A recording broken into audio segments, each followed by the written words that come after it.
গত 10 জুলাই ছিল directors guild বাংলাদেশের 23তম প্রতিষ্ঠাবার্ষিকী। এই উপলক্ষে ডিরেক্টর গিল্ডের বর্তমান কার্যকরী পরিষদ তাদের অফিসে এক জমকালো অনুষ্ঠানের আয়োজন করে। অনুষ্ঠানে বর্তমান কার্যকরী পরিষদের সদস্যবৃন্দ ছাড়াও উপস্থিত ছিলেন বরেণ্য পরিচালক, চিত্রগ্রাহক, নাট্যকার, প্রযোজক ও কলাকুশলী সহ অনেকেই। রাত 8টায় অতিথিদের নিয়ে বর্তমান কমিটির সভাপতি অনন্ত হীরা এবং সাধারণ সম্পাদক কামরুজ্জামান সাগর কেক কেটে 23তম প্রতিষ্ঠাবার্ষিকী উদযাপন করেন।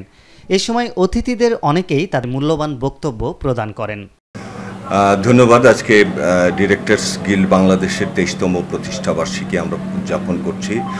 তো এই উপলক্ষে আমাদের সকল নির্মাতা, কলাকুশলী, আমরা যারা টেলিভিশন ইন্ডাস্ট্রিতে কাজ করি, মানুষকে বিনোদন এবং বিনোদনের মাধ্যমে শিক্ষা দেবার চেষ্টা করি, সবাইকে আন্তরিক কৃতজ্ঞতা এবং অভিনন্দন জানাচ্ছি, ভালোবাসা জানাচ্ছি।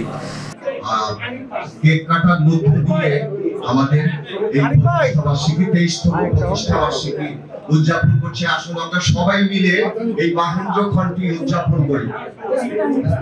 আপনাদের প্রচারের মাধ্যমে এবং আজকের এই সফল অনুষ্ঠানের মাধ্যমে আমাদের যে কোনো বিভেদ নেই, আমরা যে এক এবং অভিন্ন তা কিন্তু প্রমাণ করে দিয়েছে সবাই। ইনশাআল্লাহ 27 তারিখ আমাদের এজিএম হবে, সেই দিনও আমরা প্রমাণ করব ডিরেক্টর গিল্ডস বাংলাদেশের একটি শক্তিশালী সংগঠন এবং যাদেরকে আমরা ভোট দিয়ে নির্বাচিত করেছি তাদের সবাই নেতৃত্বে আমরা আগামী দিনে এগিয়ে যেতে চাই এবং আগামী দিনে আপনাদের ভালোবাসা এইভাবে পেতে চাই। ধন্যবাদ। এবং আশা করি এই সংগঠনগুলোতে অনেক সংগঠন হয়, যেসব বিভেদ অতীতে হয়েছে আমি শুনেছি, যা সেই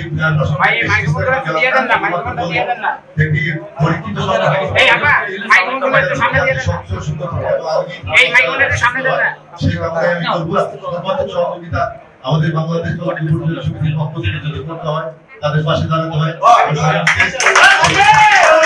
উল্লেখ্য, 2002 সালে যাত্রা শুরু করে ডিরেক্টরস গিল্ড বাংলাদেশ। নির্মাতা, চিত্রগ্রাহক ও কলাকুশলীদের একত্রিত করে একসাথে এগিয়ে যাওয়ার লক্ষ্য নিয়ে এখনও কাজ করে যাচ্ছে এই সংগঠনটি। আরিফ হক, মাই টিভি অনলাইন।